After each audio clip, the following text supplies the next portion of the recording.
नमस्कार। आपका बहुत बहुत स्वागत है आपके अपने यूट्यूब चैनल इट्स मी निकुंज पर। दोस्तों, आज एक महान वैज्ञानिक का जन्मदिवस है। उसके बारे में हम आप लोगों से चर्चा करेंगे और जानेंगे।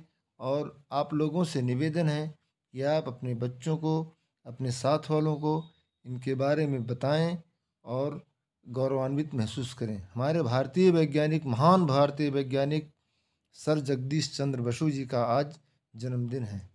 महान वैज्ञानिक जगदीश चंद्र बसु का जन्म बंगाल के मैमनसिंह जिले के फरीदपुर नामक गांव में 30 नवंबर 1858 को हुआ था। ये हम लोगों को जानना बहुत ज़रूरी है कि इनका जन्म कहाँ हुआ था और इन्होंने किस हिसाब से, कैसे अपने जीवन में संघर्ष करके इस सफलता को पाई। इनसे हम प्रेरणा भी ले सकते हैं और अपने आप को मोटिवेट भी कर सकते हैं। 9 वर्ष की उम्र में जगदीश अपनी आगे की पढ़ाई के लिए कलकत्ता चले गए। सेंट जेवियर्स कॉलेज कलकत्ता से स्नातक की परीक्षा उत्तीर्ण करने के बाद जगदीश चंद्र बसु आगे की पढ़ाई के लिए इंग्लैंड चले गए। उन्होंने कैम्ब्रिज विश्वविद्यालय के क्राइस्ट चर्च कॉलेज से वर्ष 1884 में भौतिकी, रसायन और वनस्पति विज्ञान में विशेष शिक्षा ली तथा बीएससी की उपाधि प्राप्त की। रेडियो और सूक्ष्म तरंगों पर अध्ययन करने वाले जगदीश चंद्र बसु पहले भारतीय वैज्ञानिक थे।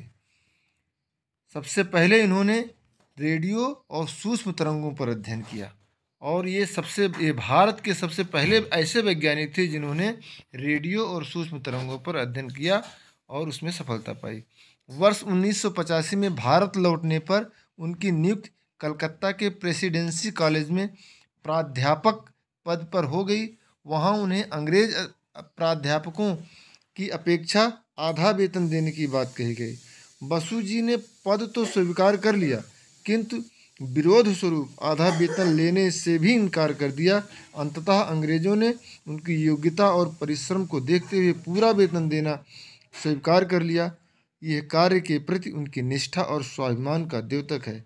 दोस्तों, हम भारतीयों में ये तो है कि हम अपने स्वाभिमान के पक्के हैं। अगर हमें उपेक्षित किया जाता है तो हम या तो फिर उसको एकदम से तिरस्कार कर देते हैं या तो फिर हमको बराबर के सम्मान मिलना चाहिए। नहीं तो हम इतने उदार भी होते हैं हम भारतीय कि हम उस कार्य को मुफ्त में भी करने की क्षमता रखते हैं। वही एक स्वाभिमानी व्यक्ति हमारे जगदीश चंद्र बसु जी थे। उन्होंने भी ऐसा किया और लास्ट में अंग्रेज़ों को उनकी कार्य और निष्ठा को देखते हुए उनका पूरा वेतन बढ़ाना पड़ा। तो शिक्षा से, पढ़ने से, लिखने से हम लोगों में एक स्वाभिमान पैदा होता है और एक हम अच्छा जीवन जी सकते हैं और शिक्षा को हमेशा आगे बढ़ाते रहना चाहिए। वर्ष 1901 से बोस ने पौधों पर विद्युतीय संकेतों के प्रभाव का अध्ययन किया तथा बसु के महत्वपूर्ण शोध कार्यों में पौधों में प्राण और संवेदनशीलता का पता लगाना शामिल है। सबसे पहले इन्होंने ये अध्ययन किया कि पौधों में भी संवेदनशीलता होती है और इनमें भी प्राण है। लोगों को पहले यह नहीं पता था कि पौधों में भी जीव है। जगदीश चंद्र बसु साहब ने ही इस पर अध्ययन किया और इन्होंने इसको सिद्ध किया कि इनके पौधे भी हमारे संवेदनशीलता को समझते हैं, उनमें वृद्धि होती है, उनमें श्वसन होता है। ये सब अध्ययन जगदीश चंद्र बसु साहब ने किया था। इसके लिए उन्होंने क्रेस्कोग्राफ नामक अति संवेदनशील यंत्र बनाया। क्रेस्कोग्राफ से ही इन्होंने, इसके माध्यम से ही इस यंत्र को बना के और इन्होंने पता लगाया कि पौधों में संवेदनशीलता और जीव ये विद्यमान है। इस यंत्र की सहायता से पौधों की वृद्धि और उसके किसी भाग को काटने या चोट पहुंचाए जाने पर पौधे में होने वाली सूक्ष्म प्रतिक्रियाओं का पता लगाया जा सकता है। अंग्रेज सरकार ने इस खोज पर उन्हें सर की उपाधि दी। अंग्रेज पहले के ज़माने में जब अंग्रेज़ों का शासन था तो जब एक कोई उत्कृष्ट कार्य किया जाता था जिससे उनको भी फायदा होता था, जनता को फायदा होता, तो सर की उपाधि दे देते थे। उन्होंने रविन्द्रनाथ टैगोर को भी सर की उपाधि दी थी और जो भी उत्कृष्ट उनको कार्य दिखा उसको उन्होंने सर की। तो उसी क्रम में जगदीश चंद्र बसु साहब को भी उन्होंने सर की उपाधि से नवाजा। महान वैज्ञानिक अल्बर्ट आइंस्टीन ने प्रोफेसर बसु के अनुसंधानों पर मुग्ध होकर कहा था, जगदीश चंद्र बसु ने अमूल्य तथ्य संसार को भेंट किए हैं। आप लोग अल्बर्ट आइंस्टीन के बारे में जानते ही होंगे, एक महान वैज्ञानिक थे। उन्होंने भी जगदीश चंद्र बसु के कार्य को सराहा और उसका लोहा माना। कलकत्ता में 30 नवंबर 1917 को बसु विज्ञान मंदिर की स्थापना की गई। कलकत्ता में 30 नवंबर को, आज के ही दिन 1917 को, अंग्रेजों के टाइम पर ही बसु विज्ञान केंद्र की स्थापना की गई। इस संस्थान के उद्घाटन के अवसर पर उन्होंने कहा था, यह प्रयोगशाला नहीं मंदिर है।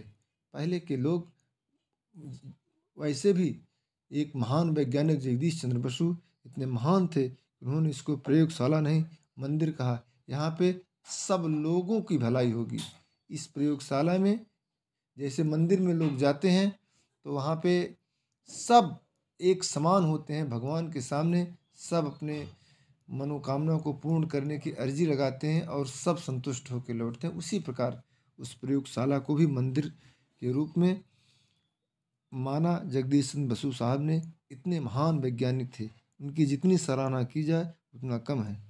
अपनी अंतिम सांस वर्ष 1937 तक वे विज्ञान के प्रति पूर्ण समर्पण भाव के साथ इस संस्थान में कार्य करते रहे और इस संस्थान में इसको मंदिर समझकर, इसको कार्यशाला समझकर लगातार वो अपने अंतिम सांस तक अपने कर्तव्य पर डटे रहे और लोगों की भलाई के लिए कार्य करते रहे। जगदीश चंद्र बसु की लिखित वैज्ञानिक कथाएं आज भी आधुनिक वैज्ञानिकों को प्रेरित करती हैं। उस टाइम के भी ये इतने महान वैज्ञानिक और इतनी दूरदृष्टि सोच थी, आज भी उनको लोग फॉलो करते हैं। आज के वैज्ञानिक भी उनको फॉलो करते हैं, सॉरी।